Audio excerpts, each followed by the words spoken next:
오늘 마가복음 2장인데요. 오늘 말씀을 가지고 그들의 믿음을 보시고라는 제목으로 은혜를 나누기를 원합니다.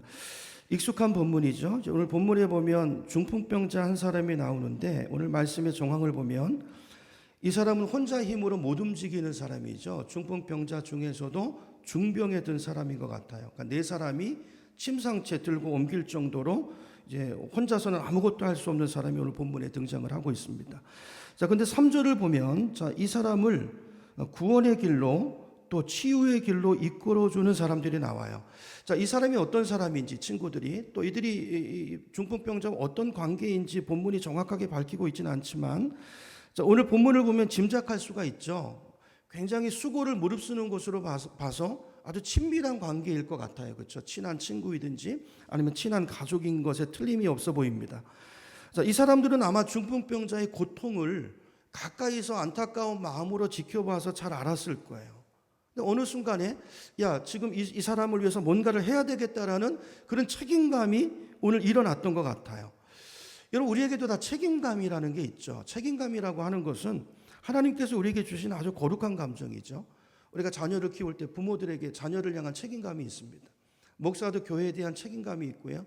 또 나라의 대통령도 모든 지도자는 자신이 이끌고 있는 조직에 대한 무한한 책임감을 느끼는 것이 자연스러운 것이고 이게 합당한 것이죠. 굉장히 중요하고 필요한 것이죠. 그래서 리더의 가장 중요한 덕목 중에 하나가 뭐냐면 책임감이에요. 책임감. 리더는 그 조직에 대해서 무한 책임을 가져야 되는 것입니다. 자, 그렇기 때문에 많은 사람들이 이 책임지는 것이 좀 부담스럽잖아요. 그래서 지도자의 자리에 올라가는 것을 굉장히 이렇게 부담스러워하죠.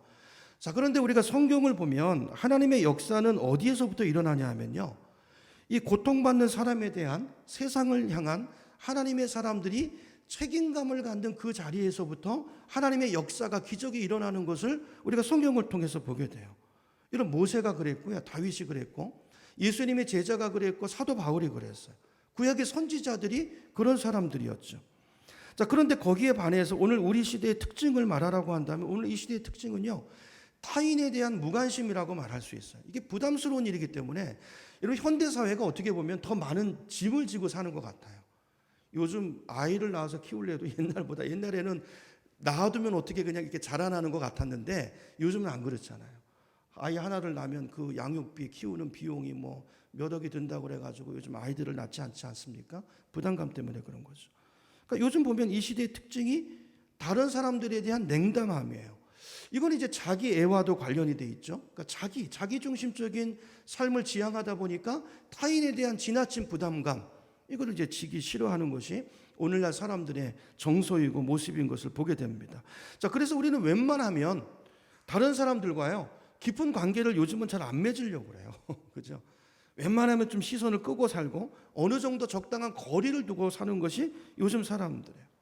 내 문제만 가지고도 힘드니까 다른 사람 또 그거 그 사람 문제 뻔히 보이니까 거기까지 신경 쓰면 내가 힘들 것 같으니까 아예 미리 단절하고 거리를 두고 공동체에서도 어느 정도 적당한 거리를 두면서 자신의 유익만을 취하는 것이 현대인들의 모습인 것 같습니다.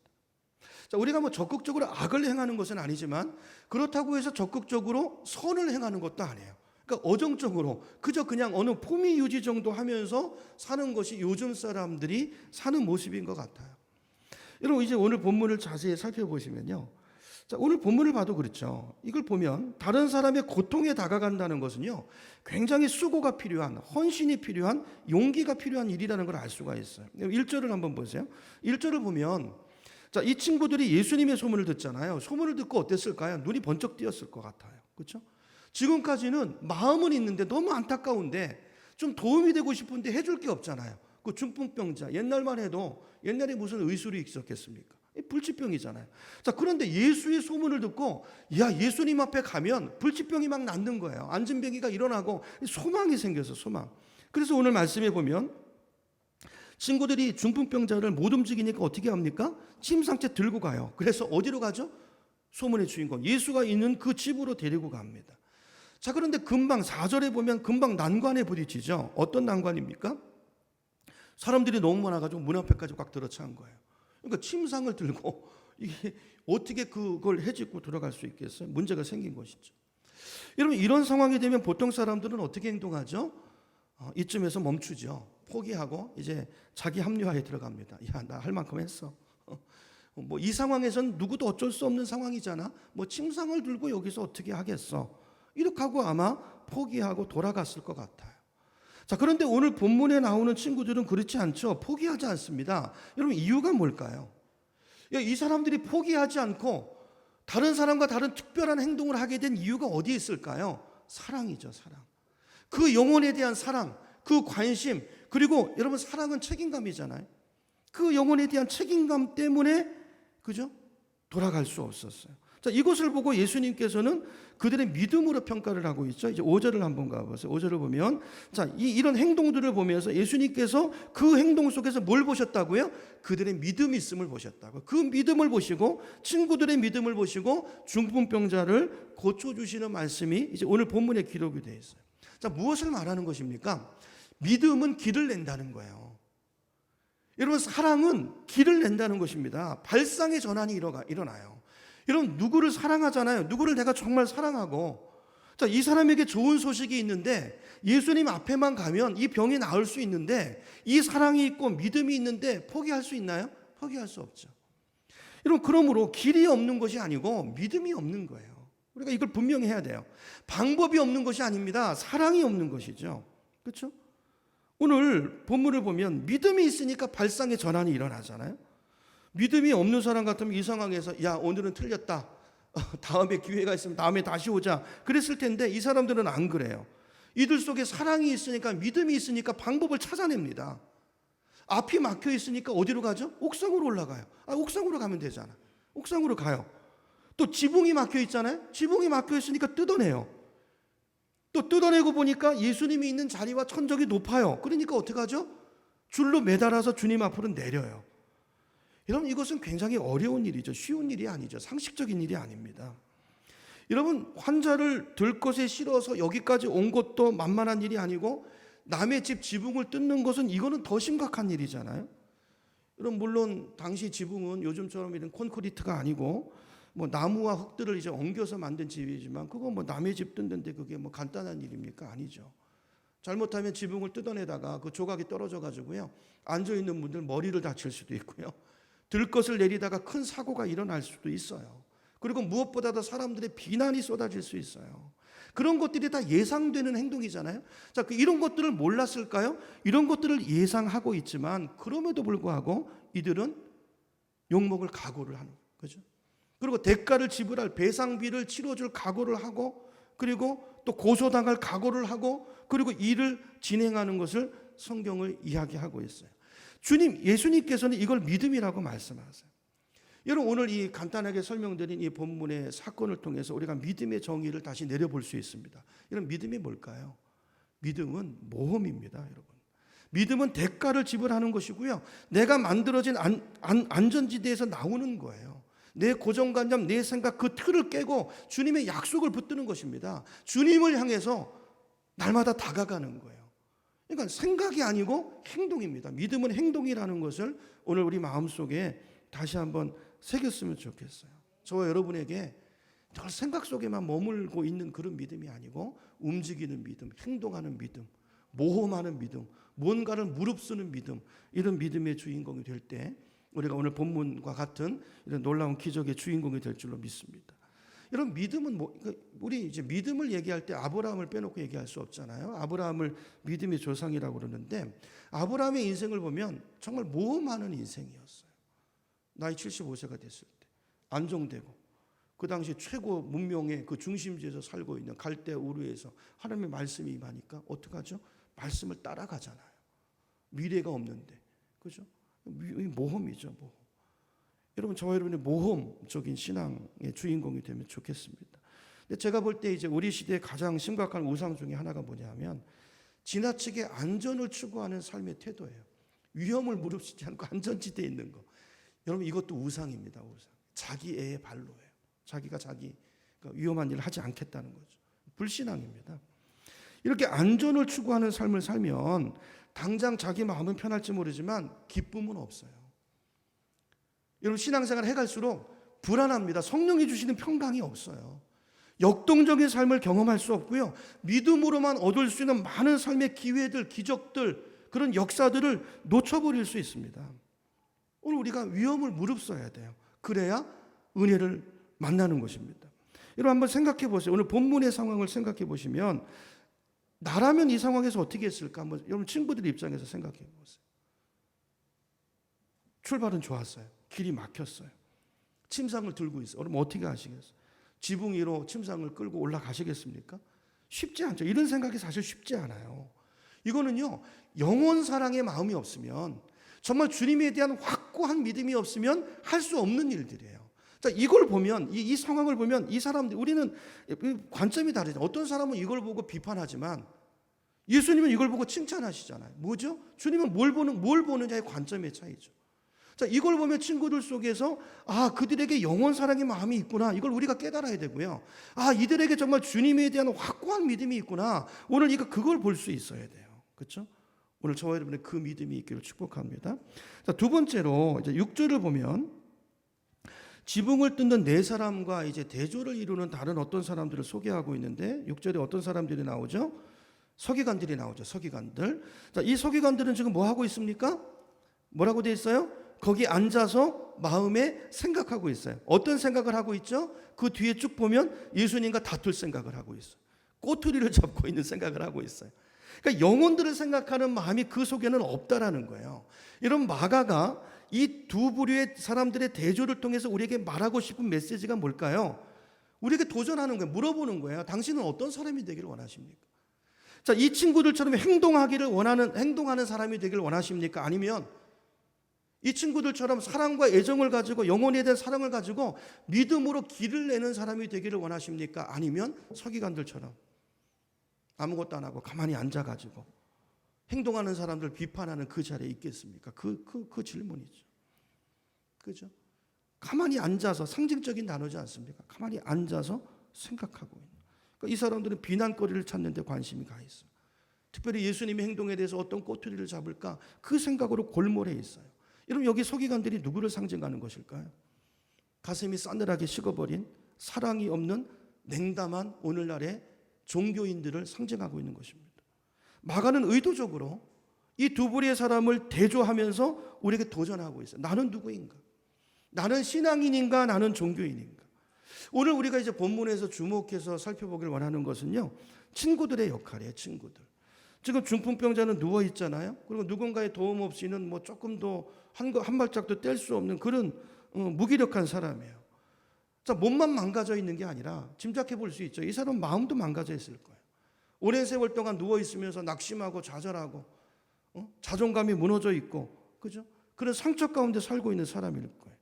자, 이 사람이 누구를 상징하는 걸까요? 어떻게 보면 오늘날 이 세상 가운데 우리 죄악된 인간의 모습을 중풍병자를 통해서 주님이 말씀하고 있는 것입니다.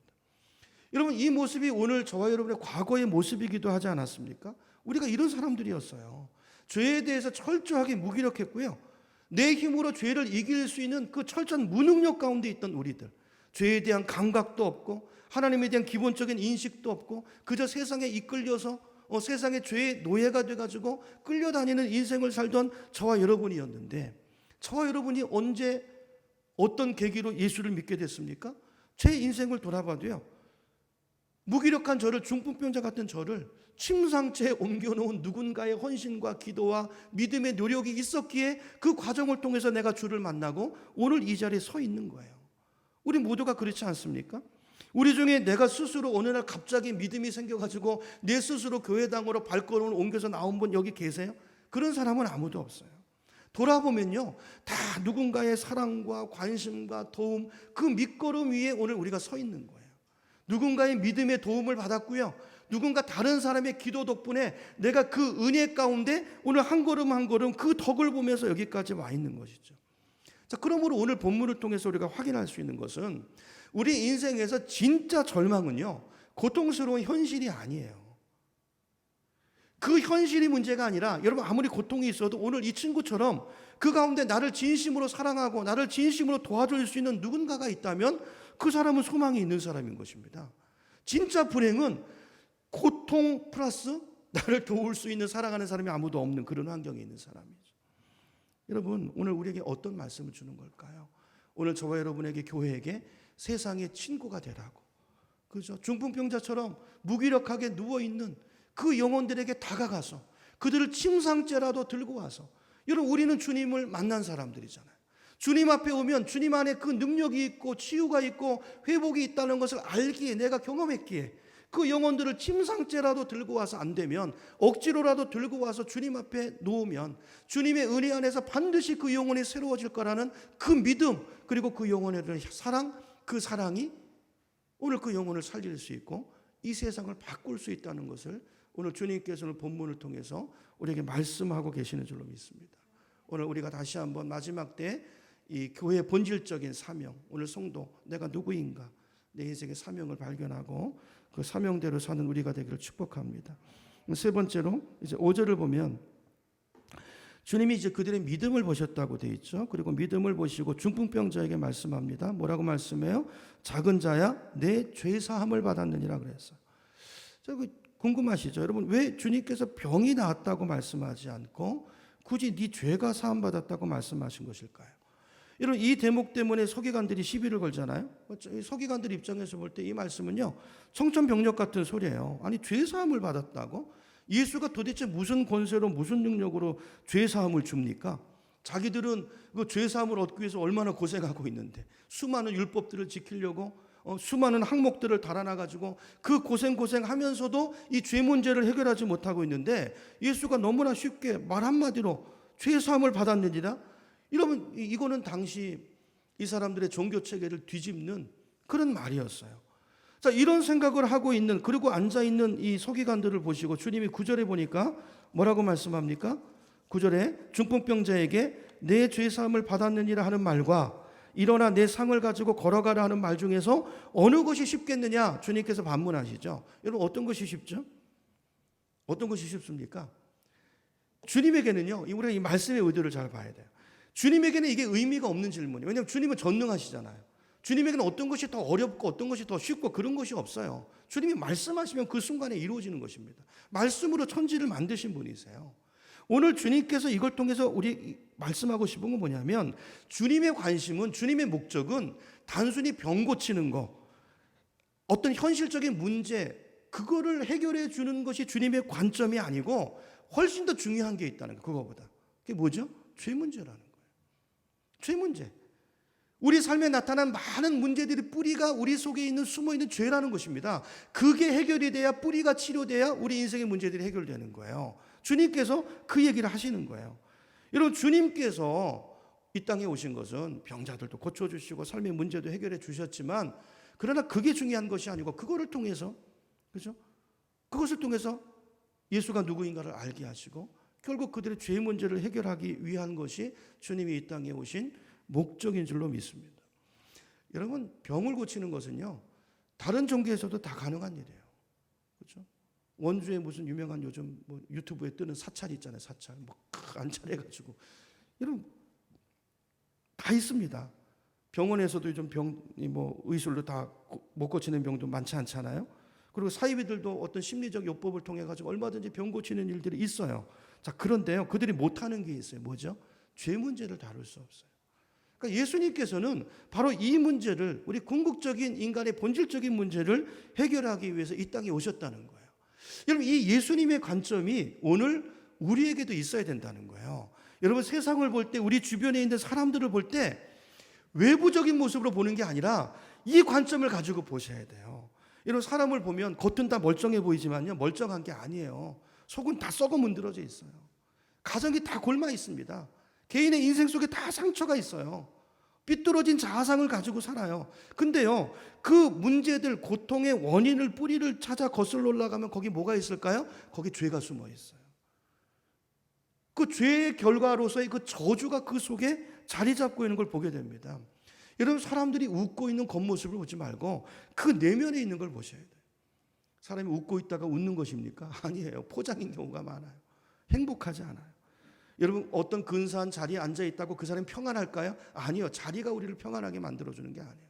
올라가 보세요. 갈수록 더 불안합니다. 더 불안해요. 더 힘들어요. 여러분, 저와 여러분에게 이 예수님의 영적인 안목이 있기를 축복합니다.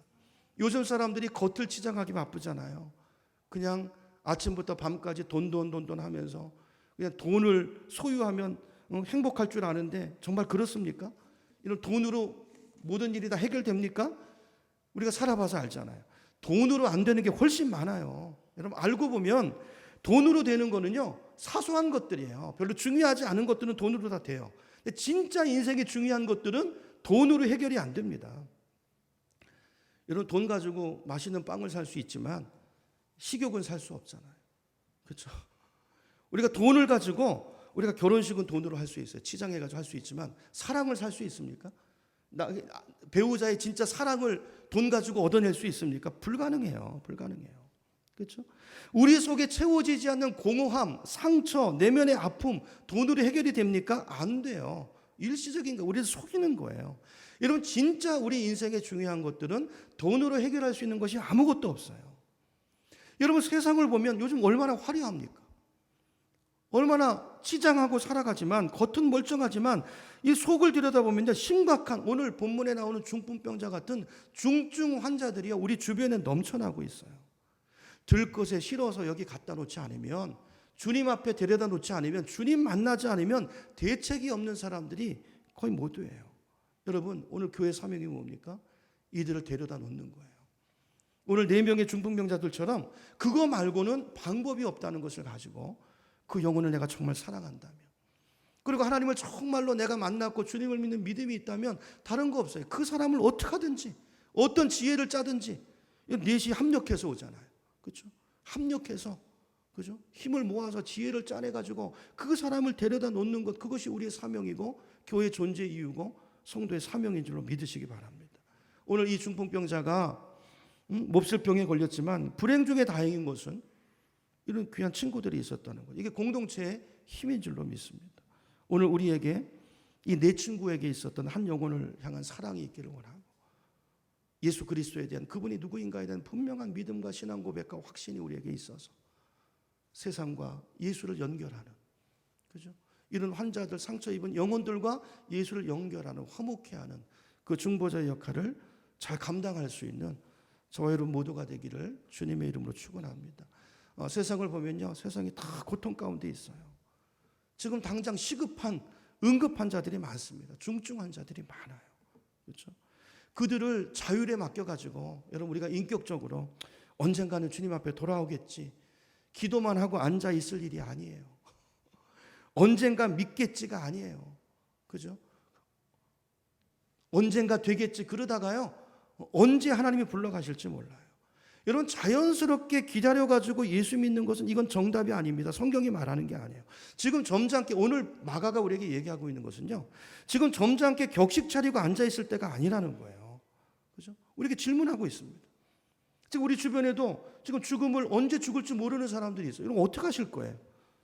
신사적으로 지옥 가도록 내버려 둘 것입니까? 아니면 좀 욕을 좀 먹는 한이 있더라도 그 사람을 끌고 나오겠습니까? 오늘 주님께서 우리에게 도전하는 것입니다. 오늘 본문의 상황을 세상적인 관점에서 보면 이해할 수 없겠죠. 욕하겠죠. 주님을 모르는 사람은 그럴 수 있어요. 보세요. 주거 침입에다가 기물 파손에다가 집회 방해에다가 상식적이지 않은 행동을 하고 있잖아요. 근데 주님은 주님의 관점이 중요하잖아요. 사람들이 서기관의 관점이 중요합니까? 예수님이 관점이 중요하잖아요. 예수님이 그들을 칭찬하시지 않습니까? 그들의 믿음을 보시고 칭찬하시고 그 죄도 용서해 주시고 병도 고쳐주세요. 그렇죠? 오늘 저와 여러분에게 이 모습이 있었으면 좋겠어요. 주님이 기뻐하는 일.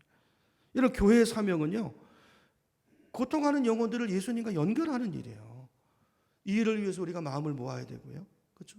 우리가 한 영혼을 놓고 같이 기도해야 되고 같이 마음을 모아서 협력해서 그 사람을 데려오는 일들에 우리가 마음을 모아서 마지막 때에 한 영혼이라도 더 구원하는 이런 교회는 책임감이 있어야 됩니다. 여러분 우리가 성도라면 구원받았다면 그 순간부터 여러분 책임감을 가지셔야 돼요. 나는 구원받았는데 그럼 안 믿는 가족들 어떻게 할 거예요? 안 믿는 자녀들 어떻게 하실 거예요? 둘 중에 하나예요. 부모가 혼자 예수 믿고 자녀들이 예수 안 믿는데 마음 편하고 잠이 잘 온다면 둘 중에 하나입니다. 아직도 예수가 뭔지 모르거나 구원에 대한 본인 스스로가 확신이 없거나 아니면 그럼 나쁜 부모예요. 나쁜 부모. 아니 내가 분명히 믿습니까? 천국을? 지옥이 있다는 걸 믿습니까? 근데 자녀가 지금 이렇게 있다가 지옥 가는데 신사적으로 놔두실 거예요? 그럼 그 자녀가 지옥 가도록 놔둘 것입니까? 그러면 안 된다는 거예요. 오늘 본문이 그 얘기하고 있는 것입니다. 이런 믿음은 책임감이 뒤따르는 거예요. 여러분 예수님도 그렇게 하셨어요. 예수님도 온갖 비난과 멸시를 받으시면서 십자가를 지시고 우리를 구원의 길로 인도하시고 마지막 죽으시는 그 마지막 순간까지도 한 영혼을 주목하시잖아요. 그죠? 그 우편 강도를 구원하시는 그 예수님의 모습이 오늘 우리에게 우리 인생을 어떻게 살아갈 될 것인가를 웅변적으로 보여주는 말씀이라고 봐요. 오늘 본문에 그들의 믿음을 보시고 오늘 예수님께서 저와 여러분의 믿음을 보시고 기뻐하실 수 있는 그런 믿음의 소유자들이 되기를 축복합니다. 이 시간에 여러분 한번 주변을 살펴보세요. 여러분 가족들 중에서, 여러분 자녀들 중에서 내가 위험을 무릅쓰고 오늘 본문에 있는 내 친구들처럼 억지로라도 좀 욕을 먹더라도 지금 이제 마지막 때예요. 진짜 마지막 때. 그죠? 체면 차리고 있을 때가 아니에요. 그죠? 한 영혼이라도 구원하기 위해서 내가 그 영혼에게 다가가야 될 누가 있는가? 여러분 이 시간 기도하는 가운데 성령님이 그 영혼을 보여주시고 깨닫게 해주신다면 여러분 기도하시고 여러분 코로나라고 못하는 거 이거는 마귀가 주는 생각이에요. 그렇죠? 믿음이 있으면 길이 열립니다. 사랑이 있으면 길이 있어요. 오늘 우리가 이 내 친구의 그 믿음과 그 사랑을 가지고 한 영혼이라도 전도는 쉬워지면 안 돼요.